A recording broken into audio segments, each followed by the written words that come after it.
This is another area where we really relied on Xiaomi's expertise, both in hardware and software. And our goal with the camera was to make it easy to get a great photo on the first try.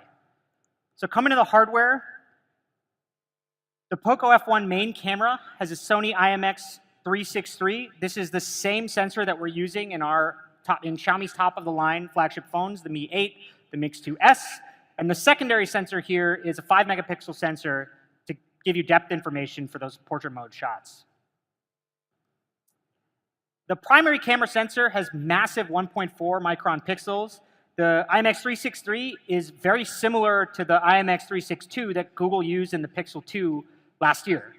And basically, more light per pixel means better low-light photography. The main camera also has something called dual pixel autofocus. This gives up to 12 million focusing points at any one time, which is almost 30 times the number of focusing points compared to the traditional PDAF. The result is that we have a lot more data to find out what the object of focus is and do it really, really quickly. Again, this is something Google has in the Pixel, Samsung has in their top-of-the-line Galaxy and Note phones. So the Poco F1 went through a vigorous cycle of camera tuning in our labs. We spent a lot of time working in particular on the focusing speed, especially in low light. So here, we actually have a video for how it fares against the Samsung S9 and the OnePlus 6. The S9 has a similar sensor. I think at some devices they use different sensors. And then the OnePlus 6 has a 1.12 micron sensor without dual pixel autofocus. So we shot another video here. Let's take a look.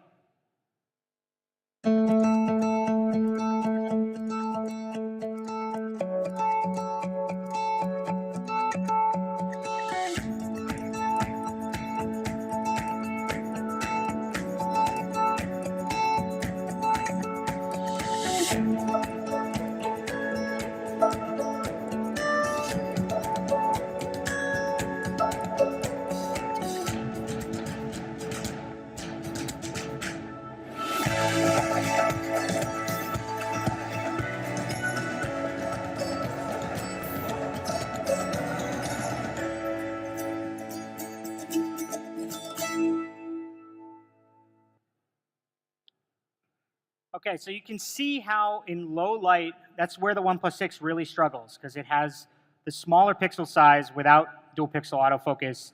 Compared to the S9, again, pretty similar performance in low light focusing.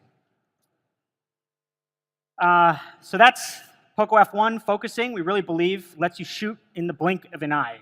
Again, the goal is to make it so that you can get the right photo on the first shot. And we have a couple of examples here of sort of action shots. So there's obviously a lot of stuff going on here, a lot of movement in this photo, but the main object of focus, this guy doing a one handstand, he's still in focus, and you still have good colors in the background. Here's another great example.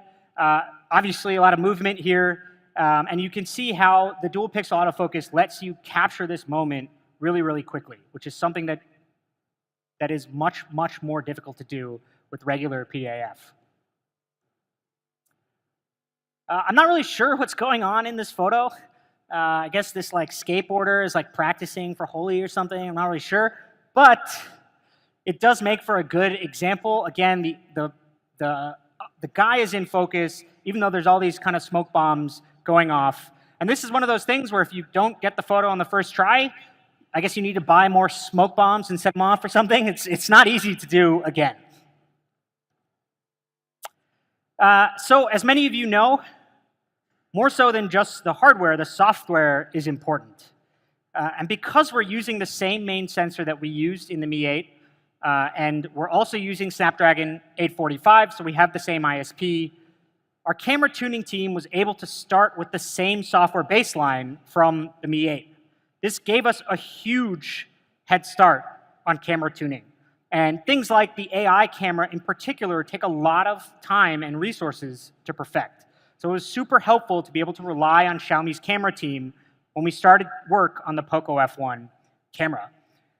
Many of you know how AI works in cameras. So basically, we've trained our algorithms on thousands of images for different scenes. First, the camera tries to identify what you're shooting, and then it automatically adjusts the camera settings to try to capture the optimal photo. We have a couple of examples here. This is backlight detection in sort of photos of people. So this is kind of the phone without the AI mode. You know, it captures the person in the foreground, but the problem is because there's a backlight here, kind of all the details in the clouds go away. Whereas if you compare it with the AI version, I can do that again. Particularly like in the upper left over there, you can see how adjusting things like the white balance, ISO, shutter speed really, really help here. We also have an option where if you want to do a silhouette, just tap that button, you can get a more dramatic Instagram-worthy photo. It's pretty cool. So beyond portraits, the Poco F1 is able to intelligently recognize 206 different scenes across 25 categories.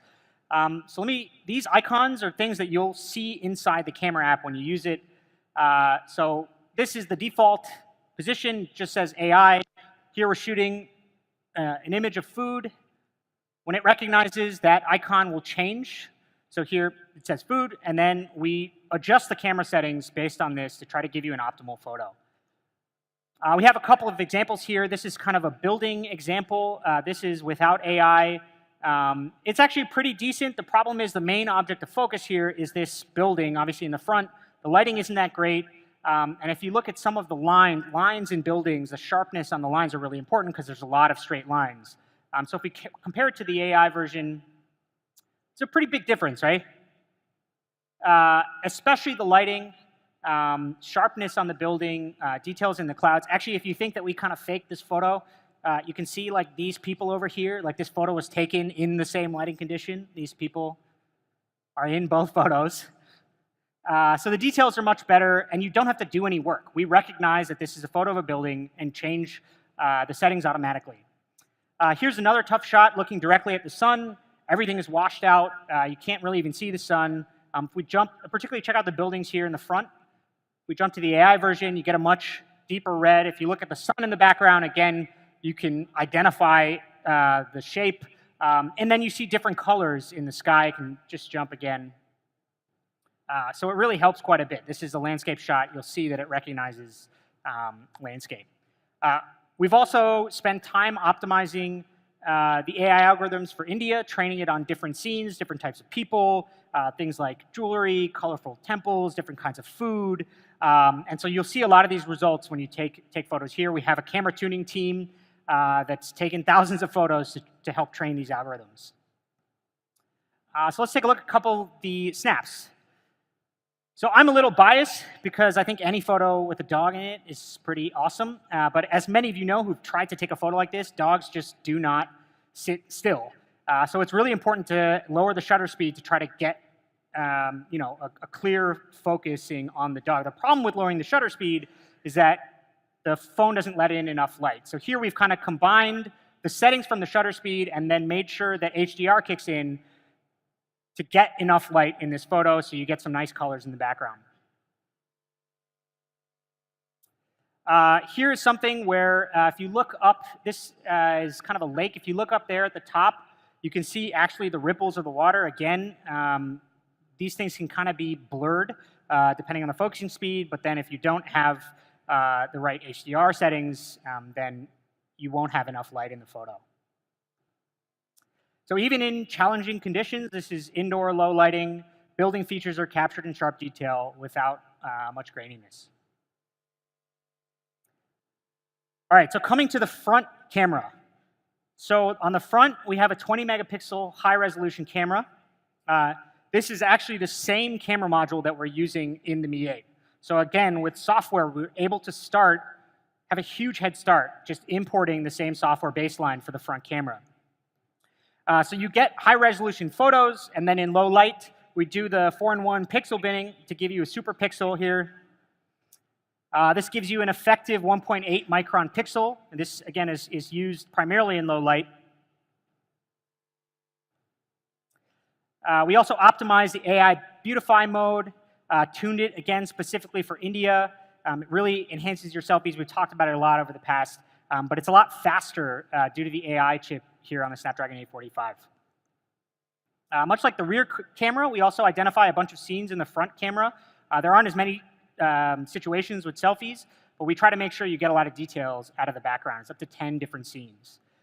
So here's a couple of quick snaps. Again, 20 megapixels here helps a lot for the resolution. I think Xiaomi's bokeh algorithm is really, really good. Details here are really sharp.